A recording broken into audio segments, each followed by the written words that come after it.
Already this morning, there were some allusions to the Africa that you hear about all the time.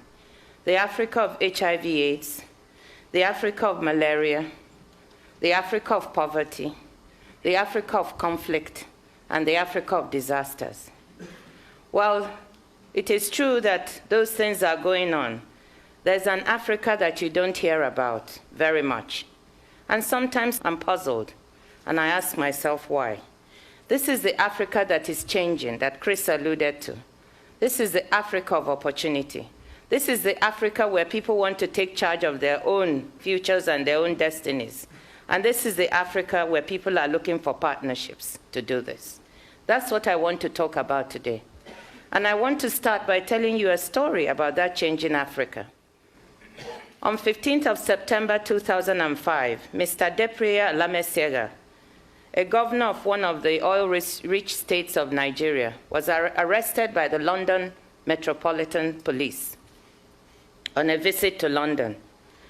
He was arrested because there were transfers of $8 million that went into some dormant accounts that belonged to him and his family.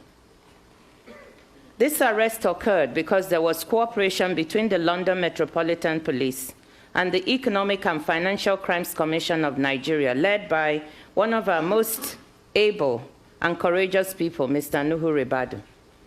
Alamesiega was arraigned in London. Due to some slip-ups, he managed to escape dressed as a woman and ran from London back to Nigeria, where, according to our constitution, those in office as governors, president, as in many countries, have immunity and cannot be prosecuted. But what happened? People were so outraged by this behavior that it was possible for his state legislature to impeach him and get him out of office. Today, Alams, as we call him for short, is in jail. This is a story about the fact that people in Africa are no longer willing to tolerate corruption from their leaders. This is a story about the fact that people want their resources managed properly for their good and not taken out to places where they'll benefit just a few of the elite. And therefore, when you hear about the corrupt Africa, corruption all the time, I want you to know that the people and the governments are trying hard to fight this in some of the countries, and that some successes are emerging. Does it mean the problem is over? The answer is no.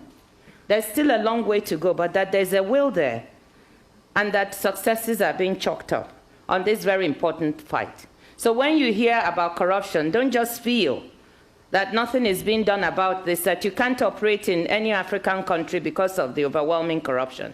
That is not the case.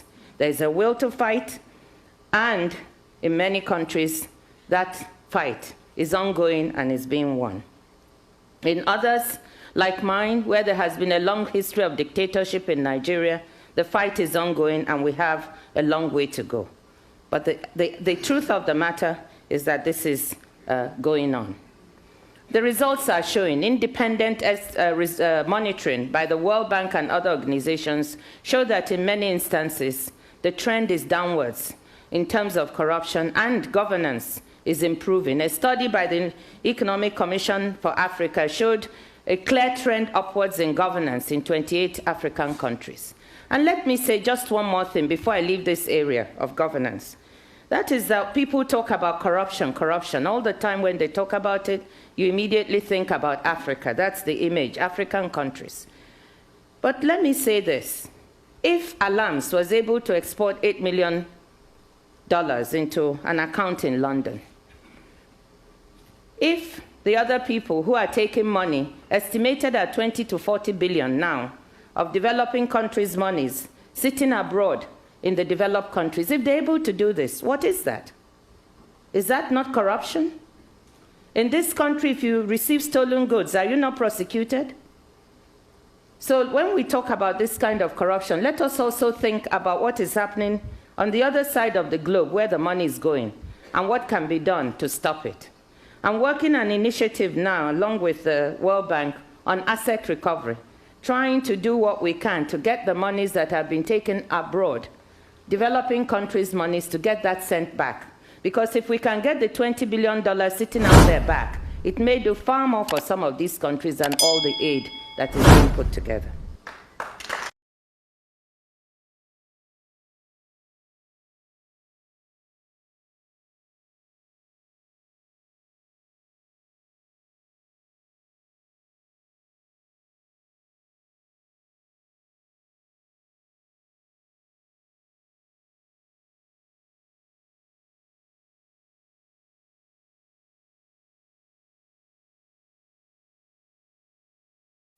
Okay, guys, welcome back. Thank you for still being here. These are my thoughts. The Africa you do not know. Okay, guys, the ex-World Bank director has received glowing global applause since her emergence as the new Wto-Must this week, with her emergence as Wto Director General. Okonjo Iweala breaks a 26 years record as the first African and first female boss of the Global Trade and Dispute Settlement Organization. What can be more beautiful than this? What can be more, a light?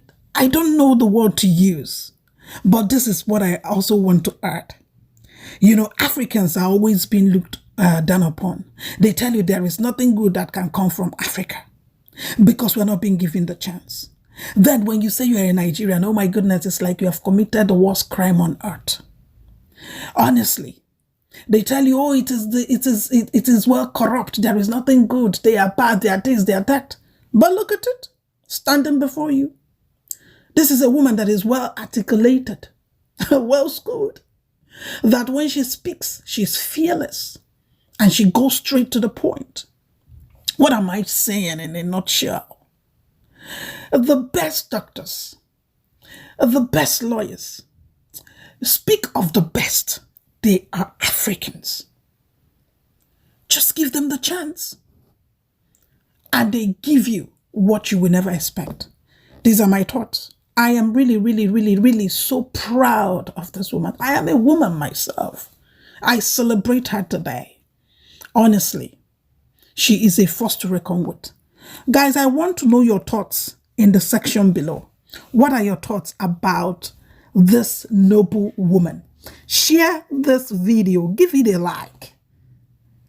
Honestly, celebrate this woman. I want to know what you think.